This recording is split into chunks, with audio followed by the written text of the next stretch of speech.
Why are there people who used to be so close to us, who used to look at us with eyes full of love, suddenly disappear as if they never existed? Why can someone miss you, think about you, even dream about you, but never come to find you?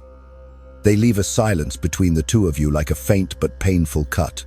It is not a simple silence, but a silence with many layers of meaning, as if inside it hides a story that has never been told. In the world of emotions, there is nothing more difficult to understand and nothing easier to accept than the absence of someone you know for sure still has feelings for you. Have you ever experienced that moment?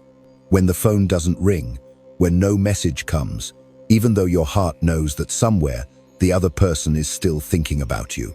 That feeling is not only a feeling of loss, but also a deep confusion in the mind. It makes you ask unanswered questions. What did I do wrong?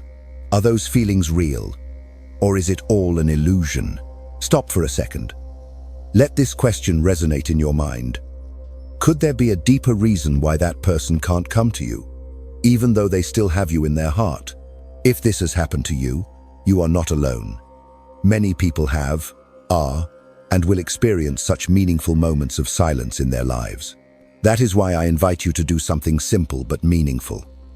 Write the word rebirth in the comments section. Not for anyone to read, not for attention, but for you to see yourself. Write it as an inner commitment, a small ritual to mark the moment you begin your journey back to yourself. Because rebirth is not about starting over, but starting from where you found the truth. Rebirth means you are ready to let go of what no longer chooses you. You are ready to say to your soul, I am no longer waiting. I am coming back to myself. Sometimes, people leave you not because they no longer love you, but because your presence touches parts of them that they have never dared to face. You are a mirror of their fears, a wave that stirs up the emotional areas they have tried to hide all their lives. And not everyone is ready to take off that shell, to enter into a naked, honest, deep connection.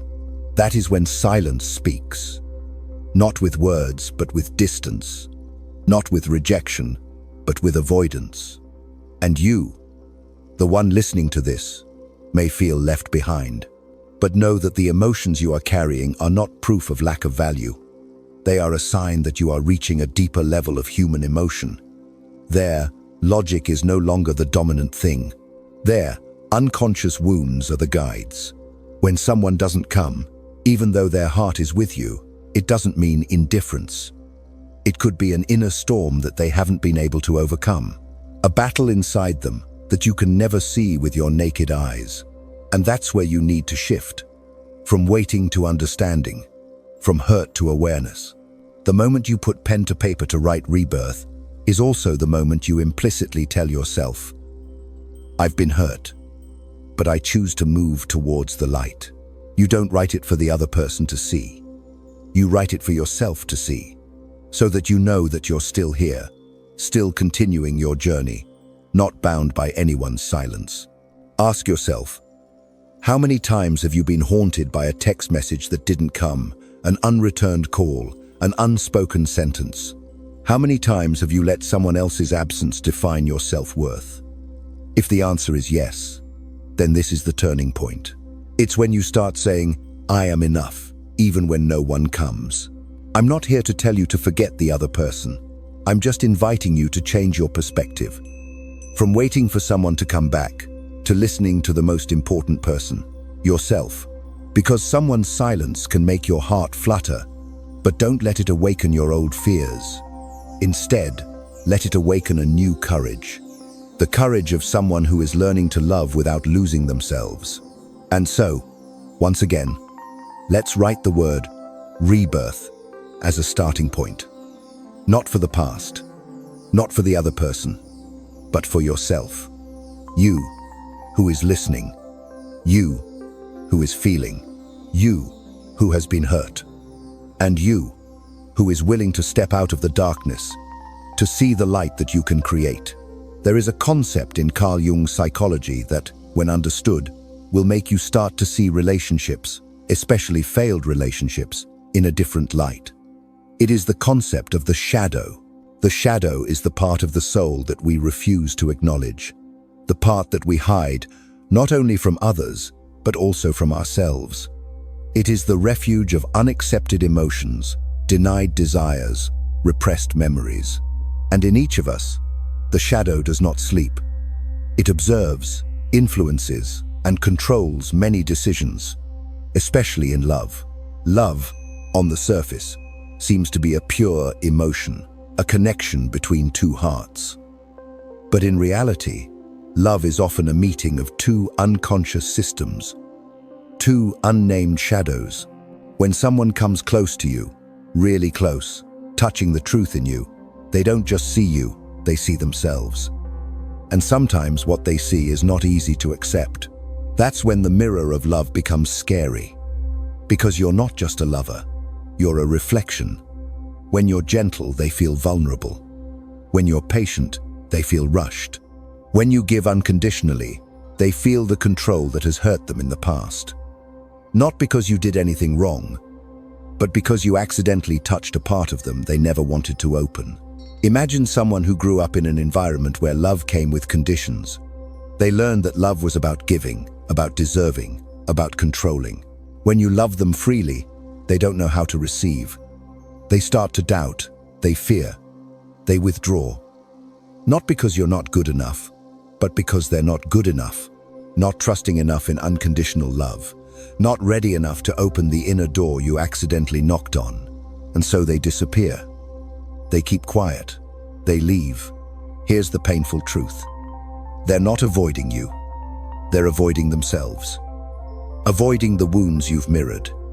Avoiding the fears they've never named. Avoiding the fact that to truly love, they have to reach into the deepest part of themselves that they've never embraced. Carl Jung once said, "We do not become enlightened by imagining images of light, but by making darkness conscious."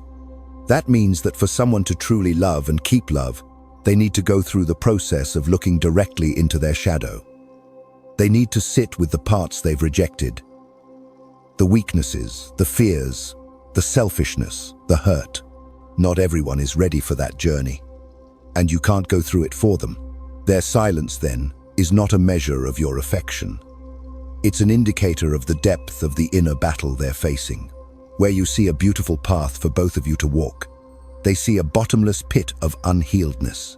You may think that if you were patient enough, if you loved them more, they would come back.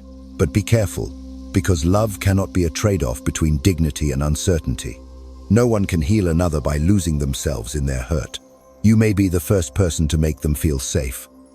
But safe is not enough if they have not learned to trust themselves. And no one can teach them that lesson but themselves. Repeat this like a mantra. Not because I am not enough, but because they are not ready.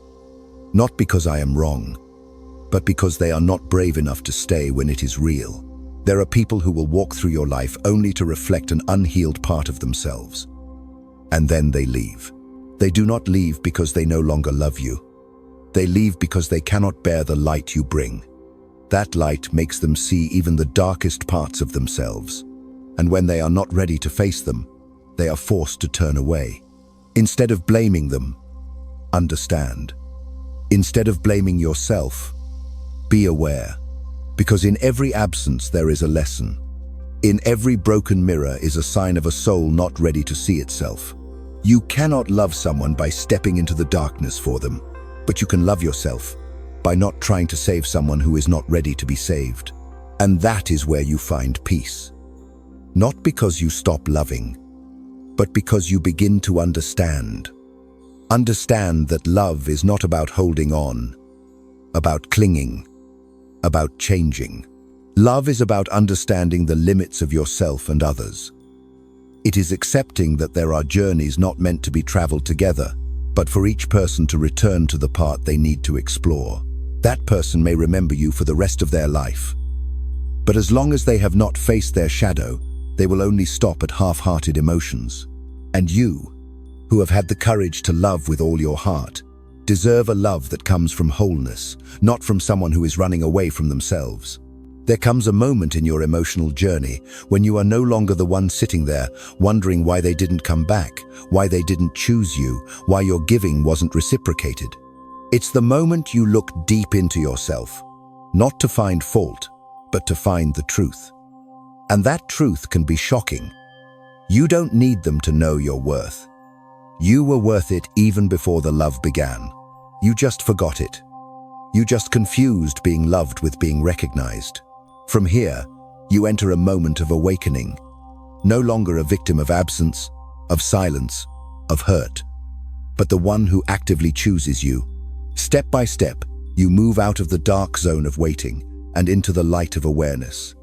You begin to ask the question you've been avoiding, not, why aren't they coming? But, why do I need them to feel worthy? That is the question that opens the biggest door in the healing journey.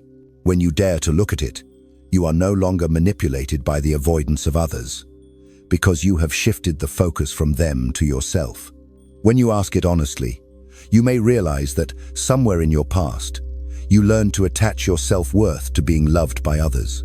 Maybe it was a parent, a friend, a teacher, someone important who made you believe that you were only valuable if you pleased others. And today's love, unconsciously, is repeating that old pattern. But you have come far enough to begin to see this. And awareness is the starting point of all transformation. When you realize that you are trying to be loved in order to feel worthy, in that moment, you have a new choice. Stop looking for love from outside and start choosing yourself. Choosing yourself is not a slogan. It is a specific, clear action, repeated every day. It's when you refuse to chase after someone who isn't clear to you. It's when you stop living in the illusion that waiting will make love come back. It's when you stand in front of the mirror, look yourself in the eye and say, I'm not going to trade my self-respect for love. Personal power doesn't come from making someone else come back. It comes from walking away, even when you still love. Because you know, true love doesn't make you lose yourself. It doesn't make you feel small. It doesn't make you doubt your worth every day. Choosing yourself is when you set boundaries, not to protect yourself from others, but to protect yourself from your old habits. The habit of living to be loved, instead of living as someone who knows you deserve to be loved. You don't have to be strong all the time, but you do have to be honest with yourself. Honest enough to realize that maybe you've been looking for love as a way to fill an empty space inside. But that void, no matter how hard others try to fill it, is not enough. Because it can only be healed when you look at it with compassion, without judgment. This journey is not easy. There will be days when you feel alone. Moments when you miss them so much that your chest aches. But in those moments, you will learn the most valuable thing. You don't need anyone else to be whole. You only need yourself. Patient, honest, loving. Awakening is when you stop asking, what do they think of me? And start asking, what do I think of myself? When you stop living to be accepted and start living to not betray yourself, that is when you realize you can love, can miss, can regret, and still choose not to lose your self-respect. Love is not a place to hide from fear, but a place where we can see most clearly the unhealed part of ourselves. And if the other person is not ready to stay, that is not a sign that you are not worthy. It is an opportunity for you to return to yourself, no longer dependent on the eyes of others. From this moment, you no longer wait for external validation. Every time you take a deep breath, you are saying to yourself, I am still here. I am moving forward, and I choose myself. Every decision not to cling, not to compromise with things that make you smaller, is a declaration to the universe that you have awakened. You were not born to be someone who needs to earn love. You were born to be someone who is love. And only when you touch that fullness within yourself can you love without fear of loss. Give without exchange. Receive without burden. This is the turning point. It is the point where you no longer bow your head, looking for someone to fill the emptiness. It is the point where you stand tall, open your heart, and are ready to love from a place where validation is no longer needed. From a place where you are enough. Enough to love. Enough to leave. Enough to stay. Enough to choose yourself. There is a fine but profound line between love born of lack and love nourished by abundance. That line lies not in the outward form or gesture, but in the source from which the feeling is formed. On one side is the desire to be filled, to be healed by the presence of another. On the other side is the meeting of two souls who have gone through their own darkness and choose to connect from a place of no longer needing, but only wanting. That is the difference between instinctive love and mature love. Love born of lack often begins with a sense of inner loss. When you do not feel full within yourself, you easily cling to another person as a source of validation. In such a relationship, everything becomes fragile. An unanswered text, an indifferent look, an invisible distance, all can trigger the fear of abandonment. Because in that love, you are not only in love, you are also saving yourself from the loneliness that you have never dared to face. On the contrary, mature love is not built on fear, but is nourished by a deep understanding of yourself. That is when you have gone through pain, have reached the limits of emotions, have experienced loss and stood up by yourself. Love at that time is no longer a search, but a sharing. You do not need anyone to complete you, but you choose a companion, not to fill, but to expand your inner world together. Mature love is conscious love. It is a choice every day, not because of habit, nor because of fear of loss, but because both see each other in truth. You do not need someone to always make you happy, because you have learned to be with yourself in silence. You do not need that person to make you feel valuable, because you have seen that value in every crack you have learned to love. And that is why absences, instead of tearing you down, become the greatest lessons. When the other person is no longer present, you have the opportunity to see how you react. Do you cling frantically, or do you listen calmly to yourself? Do you find yourself falling apart? Or do you start rebuilding your inner self brick by brick? It is in such moments that you realize where you are falling in love, from lack or from enough. The question is no longer, how can I get them back? But, how am I treating myself while they are absent? Because it is in the emptiness that you see things that when love is still present, you often overlook. You see how you easily forgive dishonesty for fear of loss. You see how you sacrifice your self-esteem to hold on to a temporary sense of connection. And if you are brave enough, you begin to break the inner bonds that have held you back all this time. This is where you move from feeling to reason, not by denying your feelings, but by leading them with awareness. You no longer see love as a gift.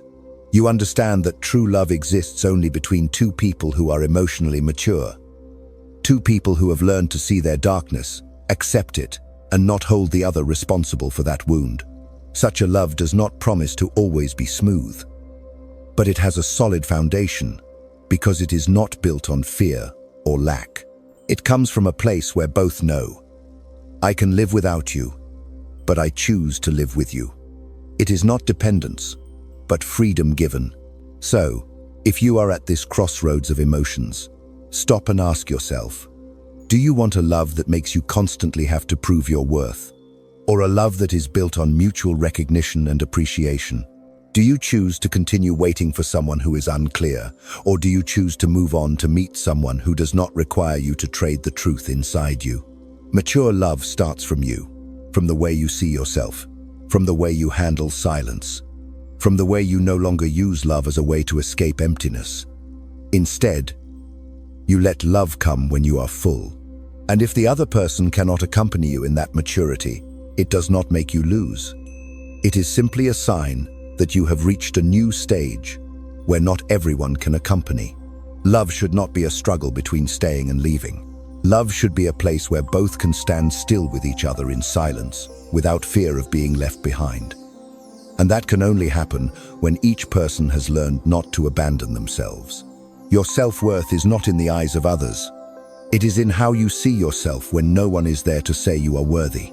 When you learn to define that value based on the presence or words of the other person, you have laid the foundation for a more mature relationship with yourself and with the person who comes after. Mature love is not a destination, but a path. Every day, You choose what to keep, what to let go, and what truth to hold on to. And when you are strong enough on that path, the person who needs you will not make you doubt, wait, or make trade-offs. They will come, not because you need them, but because they realize that you are also going in the same direction. That is the most valuable encounter. In the end, what you need is not an explanation, not a late call, not a hug from someone who turned away, but a clarity from within yourself, that you no longer expect anyone to come and fill the void, that you are brave enough to stand up not against anyone but for yourself. The end is not a breakup with someone else. It is a breakup with the old version of you, the version that lived in waiting, that attached its self-worth to a look, an action, a vague presence. You begin to understand that the real loss is not that someone left, it is that you left yourself to stay with them. From that moment on, you no longer look for the signs they left. You no longer go back through each memory trying to understand what went wrong. You relax. You let go. Not because you stopped loving, but because you stopped clinging to something that no longer reflects your inner truth. What you call unfulfilled love may not be a mistake, but a cycle that needs to be closed. A repeating cycle of choosing others before yourself. When you see that, you no longer hurt in the same way. That pain now becomes a gentle awakening, like waking up from a long dream and realizing, I am ready to live consciously. Freedom does not come from someone giving you permission to go. It comes from no longer asking for permission to be yourself. Freedom is when you say, I am enough, even if you don't come back. Freedom is when you walk away from that relationship with gratitude, not a burden. Freedom is when you understand that love does not come to save you from loneliness. It is the reward for those who have learned to be with loneliness without losing their enthusiasm for life. True love does not knock on your door when you are still looking for someone to heal you. It only appears when you have gone through the journey of self-healing, and now you do not need, but only want to love. Not to be recognized, but to share. Not to fill anything, but to enrich the world that is already full inside you with someone. The best ending is not that they come back, but that you come back. Back to your whole self. Back to the heart that was once broken but now beats peacefully. Back to the eyes that were once filled with tears but now shine with deep understanding of yourself. And in that return, you realize, it turns out that what you have always been looking for from others, you have had it all along. It is just that you have forgotten how to see it. You are no longer the same person.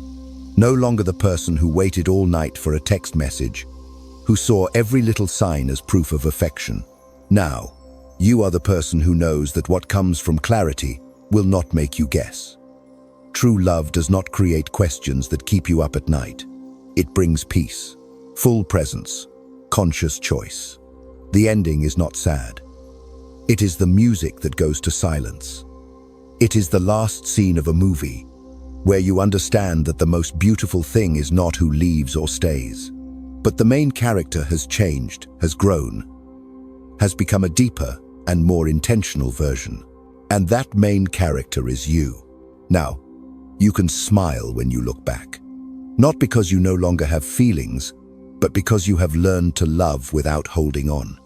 Remember without pain. Let go without regret. Because you know, what is truly for you will not make you trade your inner peace.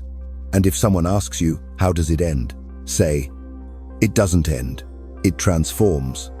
I didn't lose anyone. I just found myself. It's an ending that doesn't need to be broken up, because it was never a loss. It's a new beginning. The beginning of a journey where I'm no longer looking for someone else to be chosen. I've chosen myself, fully, a way that there's no turning back. So if you're standing at that threshold today, the threshold between holding on and letting go, stop and ask yourself, can I leave with gratitude? Can I love them so freely that I'm willing to let them go if they don't choose to stay? And can I come back to myself without feeling lacking? When you can answer yes to those questions, you are no longer the same person. You have entered a kind of freedom that no one can take away. And in that freedom, you no longer need a love to be complete. But because of that, you become more ready for love than ever. Because no one can love as deeply as someone who has learned to be alone without being lonely. No one can hold love with a heart that has known how to put it down without breaking it. And no one can enter a relationship more healthily than someone who has known that he has left, stood up, chosen himself again. That is freedom. That is true closure. And closure that opens everything. Not to the other person, but to you.